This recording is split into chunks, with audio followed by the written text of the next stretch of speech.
utyo nakusimire kukidubasa kona lundi kuna kalondo yefe iwa manyanga chalero gina kujigu mwesi iri 14 mwesi gw'omukaga lunaku kusatu kusima kubanga wakwidubasireko kuna kalondo yefe iwa manyanga sewoni alapolo kudabisa komaku wa gefe gichalero kakubona ebikulu biruma kuwani okwirosere kakoka kikwangana na kizungu wa LC katano ibukedeya wa FDC akatuliremu mukusasulira umuleli efe besi yunura yabitisira mugosi mwiro balyawe bakibanza babaye gipapula lwigi milimo mu district y'Ibusia ku mwaka guwere kuli simbugino bakiri kuwa milimo da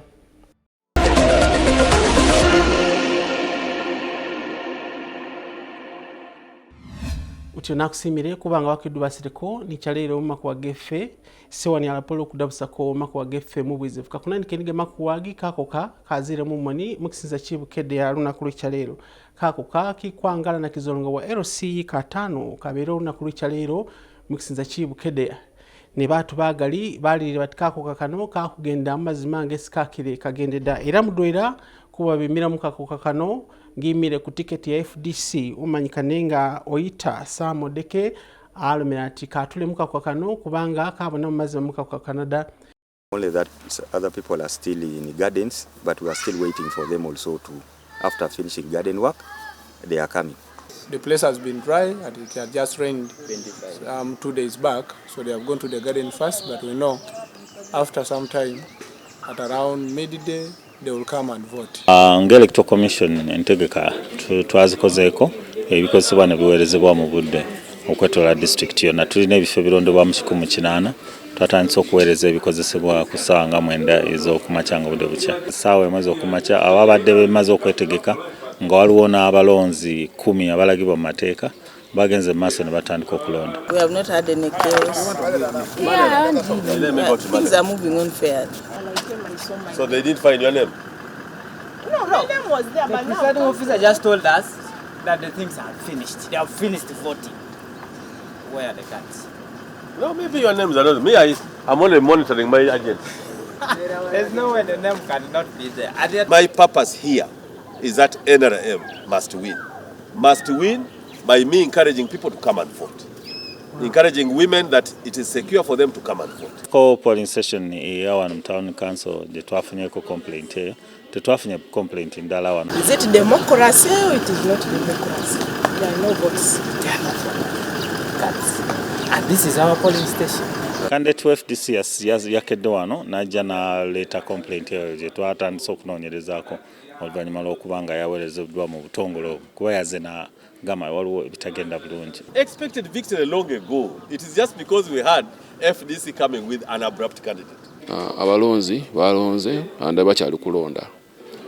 Ne twafunyeyo kye bayita gundi emu yokka.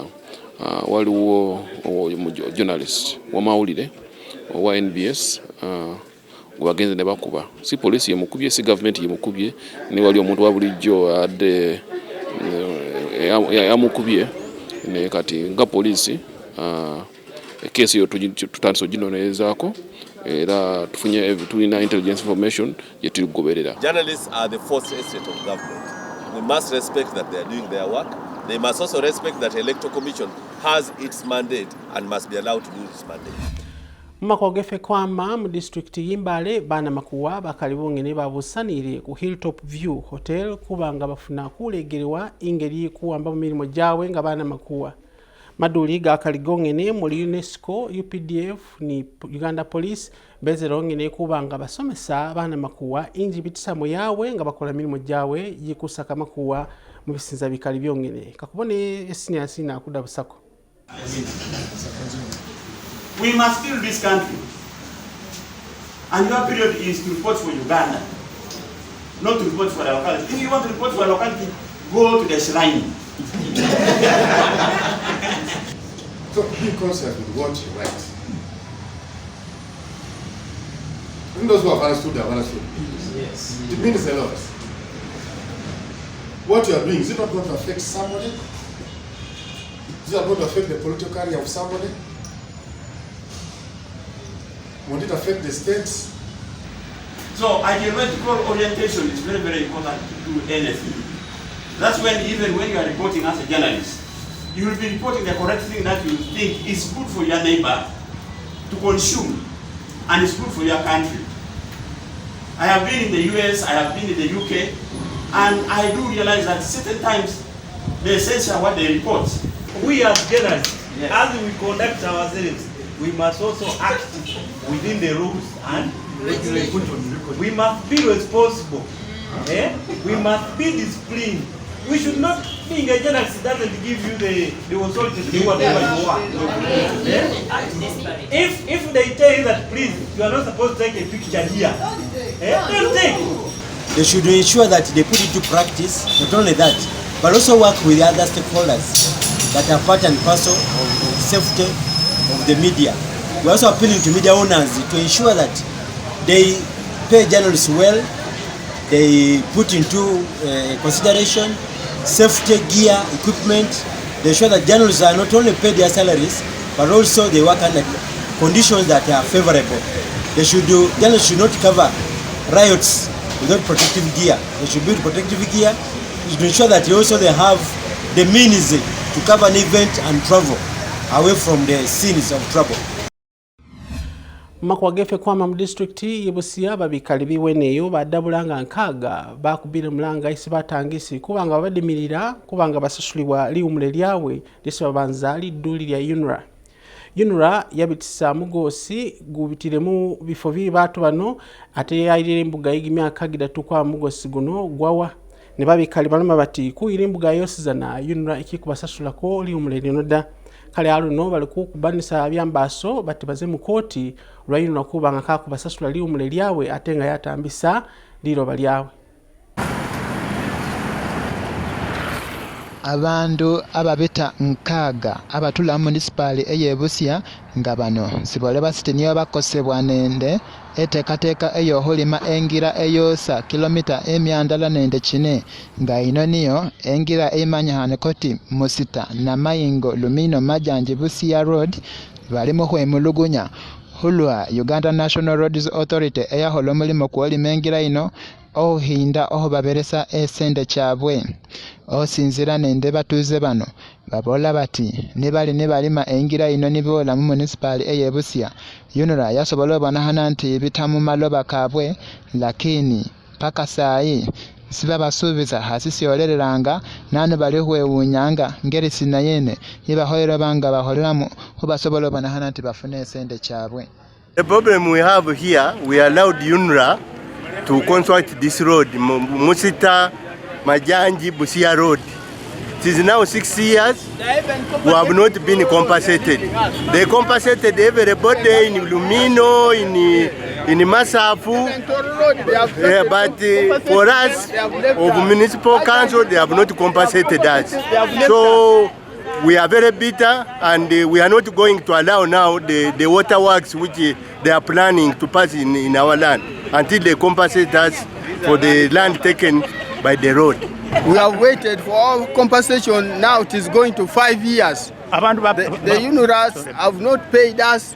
Every time they come with the papers to deceive us that they are going to compensate us. Up to now, our houses have been destroyed. There is nothing which has been paid.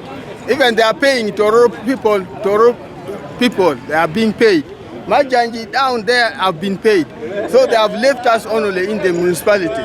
Kumbaga fegaya tikentanda ne bagamba nti bagenda okusasula abantu naye ekintu ekiruma nnyo tebafangayo wadde na lunaku lumu kakati baba no batandise bagala okuyisa amazzi kati amazzi nagwo tubakirize bayise ate nga biri ebyasooka balemererwa okusasula ng'abantu b'Ebusia ffe tukooye bwe kibeera nti tebatuyambe n'amazzi tetugenda gakkiriza. Badaha UNRA isobola obonahana nti tulayo yebasasula esente kyabwe ate asyawo bohwiruhiramu kooti muholomaloma nende Patrick Sanya ka onani echairman LOC ndala olukongola nangwe madibira eri mu Western Division mu municipal eyebusia achiromani yabola ati bandu babitirifu bamani bakosebwa mu lukongolwe nocho hwewunja na amayumba kosi kasobola obonahana nti kadi hanamu lakini otula UNRA ngalo yali mengira hasifu nyangaho ohwewunja nende husasula bandu abali supposed obanga bafuna esente kyabwe kilange compensation.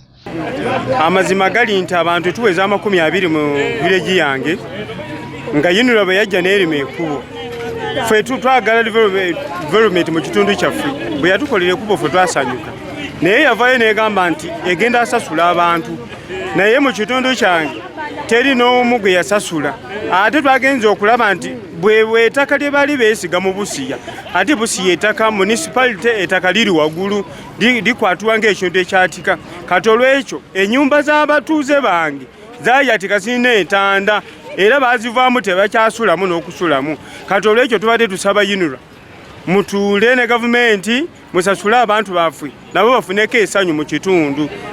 Hulwa TV East, Gabriel Mukisa, Nisa Hosahire ulire lino.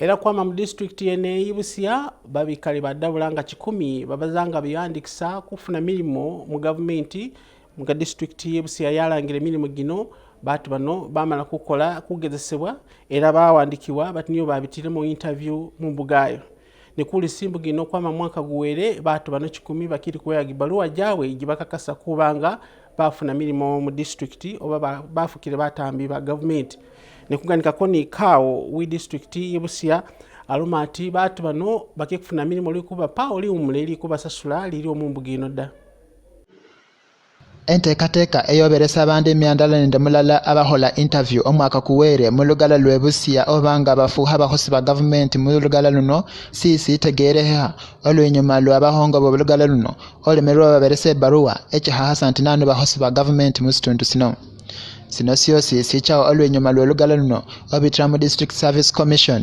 yalangirira omwaka kuwere nga idaha abahosi bataasina silala ohwikyusa ebifo ebitaalimu bahosi bahoyera obanga babaamu ebifo ebibitirifu by'amaani syawalirisa abantu babitirifu b'amaani obonahana nti basaba nimwabo emyandala nende mulala nibo ababita interview ni otulo omwaka kuwere paka lwaleero hasi bafunanga ebbaruwa ekihahasa nti naanu bahosi ba gavumenti mu lugala luno sino siwalirise Grace Mary Mukasa nga ononiye minister wa Public Service Commission nenda bahosi abatula mu Public Service Commission obonahana nti becha mu lugala luno ohwetegeresa ensonga kino. Who cannot afford much as if they have very good scores, they will not get these jobs simply because they cannot afford to pay. And the government loses competent human resource simply because of corruption. We are going to even continue verifying every district and check whether the people who are employed are competent. We are going to do the competency tests. We are going to check their papers and make sure they are verified properly to allow them to work in government. Then we also have noticed that we have lazy people. They want to get salary from government. They demand quite a lot from government. But they don't commit themselves to work for government. They always claim for us we are permanent and pensionable. But now, supposing we put you on contract, what will happen? You have to deliver the 8 hours you are supposed to deliver. Wabula ni babere mulohiho mu lugala lw'ebusia mu district council hall Grace Mary Mukasa achiro mani yabo olati idaho lugala lulondemu obonahana nti handilo yira ametaka abantu bano sio manya ministry inyala yasobola obonahana nti yisiye wunjamu baberesa abantu bano epapulo kyahasa nti naanu bahosi ba government ilange appointment letters. For example, issues of Public Service Commission, District Service Commission. You are not supposed to take any document from the Service Commission. It should remain confidential until it is received by the cow. When it is received by the cow, is when it becomes a public document. But there are also procedures of accessing public documents. You are not supposed to go and get it from anywhere. You apply for it. Now we have noticed that people have accessed these public documents and they are flying all over, which is very unethical. So we want to warn anybody who is using these documents illegally to stop henceforth. John Mulimba nga ononiye minister wa regional affairs haniye MP owa Samia Bugwe South constituency akiro mani yabo olati oholemerwa hahasa bandu bano bakoti bahosi bulaga javu obwa bahosi ba government mu lugala luno. Dennis Nyangweso nga ononiye MP owa Samia Bugwe Central constituency yewunya engeri bandu bahasabira mirimo bahayo bahasa ni babitira interview. Policy issues are discussed in cabinet. Let the ministers go to cabinet such that policy comes to guide, to create the flexibility which is required. But otherwise, as per the law is, as the policy is, yeah, we are very much concerned about recruitment, especially on replacement basis. Because this is what is very important for our district. That if you replace people who have gone, you're able to create even vacancies and you promote within and also be able to create recruitment at the initial entry stage. But that is not quickly done because of a lot of issues in the district. Even if you want to promote people, questions other than competence and integrity come up, which are unnecessary. Olwa TV East, Gabriel Mukisa, nsahusahire ulire lino. Utyo nakusimire kubanga uli kumakuwa gefe gikyalero kakumule mukafidi nyo kugobole kwirose niga makuwa gefe mukisinza kikabiri.